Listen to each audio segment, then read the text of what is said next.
अस्सलाम वालेकुम viewers, power electronics में खुश आमदीद। आज हमारे पास है डोरना का 7.5 किलोवाट का ये इन्वर्टर। ये हैं इसकी स्पेक्स। डोरना 7.5 किलोवाट, 16 एम्पेयर इसकी आउटपुट करंट है। और इसके अंदर जो इशू है कि इसका डिस्प्ले का कोई भी बटन जो है वो काम नहीं कर रहा। ये पैरामीटर के अंदर किस चीज़ का इशू है, क्यों ये इशू आता है, इसको कैसे रिपेयर करना है, ये सारा कुछ आज आपको इस वीडियो में बताऊंगा। अगर अभी तक आपने मेरे चैनल को सब्सक्राइब नहीं किया, जल्दी से मेरे चैनल को कर दें सब्सक्राइब। चलें व्यूअर्स, इसकी पावर ऑन करते हैं।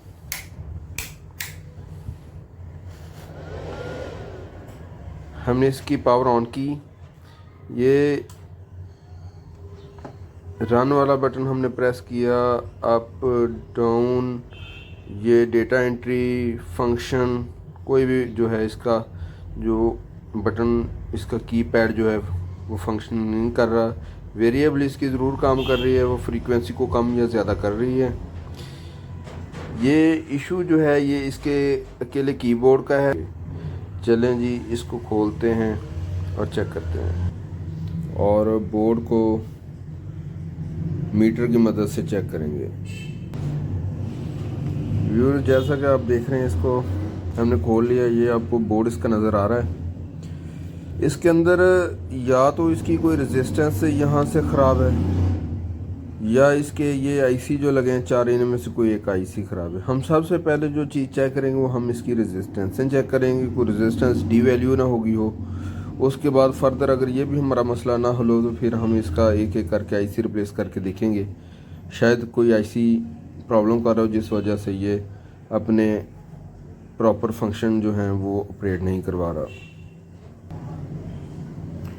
व्यूअर्स, इसकी मैंने रेजिस्टेंसें वगैरह सारी चेक की हैं। ये सारे सेक्शन की रेजिस्टेंसें बिल्कुल ओके हैं।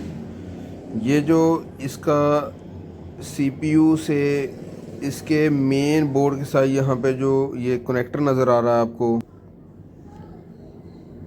इस कनेक्टर के आगे रेजिस्टेंस से लगी हुई हैं जो इस आईसी के साथ, जिसका नंबर 74 IC14, इसके साथ ये कम्युनिकेशन करवाता है। इसके साथ ये रेजिस्टेंस R2901B मतलब 1K की एक रेजिस्टेंस लगी हुई है। ये रेजिस्टेंस जो है ये ख़राब है, मैंने इसको चेक किया है। ये अपनी रीडिंग जो है वो मेगा ओम में दे रही है। मैं आपको चेक करवाता हूँ। 1K की जो रेजिस्टेंस है वो अपनी रीडिंग 3.2 मेगा ओम में। जी, जैसा कि आप देख रहे हैं, ये प्रॉब्स लगाई हैं। रेजिस्टेंस जो रिप्लेस की हुई उसके साथ ये 1K की रेजिस्टेंस थी जो ख़राब हुई थी, और उसकी जगह हमने 1K की ही रेजिस्टेंस लगाई है। और ये मीटर के ऊपर भी अपनी रीडिंग जो है 1K पूरी रीडिंग दे रही है। जी व्यूज़, हमने ये इसका पैरामीटर कंट्रोलर लगा दिया है। जैसा कि आपको नज़र आ रहा है, ये फ्रीक्वेंसी अपनी पूरी शो करवा रहा है और अब ये काम भी कर रहा है। ये देखें, अब ये अपने मेन प्रोग्राम में चला गया है, P4 में। अब आप करेंगे, ये ऊपर जा रहा है, ये यहाँ से नीचे आ रहा है। ये डेटा एंट्री है।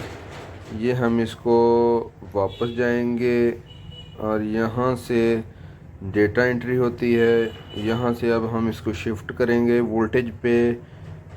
ये काम कर रहा है, ये फ्रीक्वेंसी आ गई है, ये वोल्टेज है 695 वोल्ट DC ये अपनी शो करवा रहा है।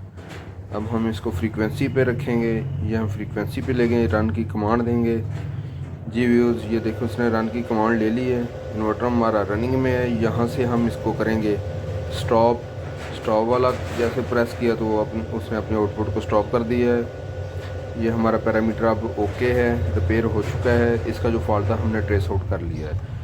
व्यूअर्स, मैं उम्मीद करता हूँ कि आज आपको इन्वर्टर के मेन डिस्प्ले बोर्ड, इसके पैरामीटर कंट्रोलर की रिपेयरिंग के हवाले से ये वीडियो अच्छी लगी है।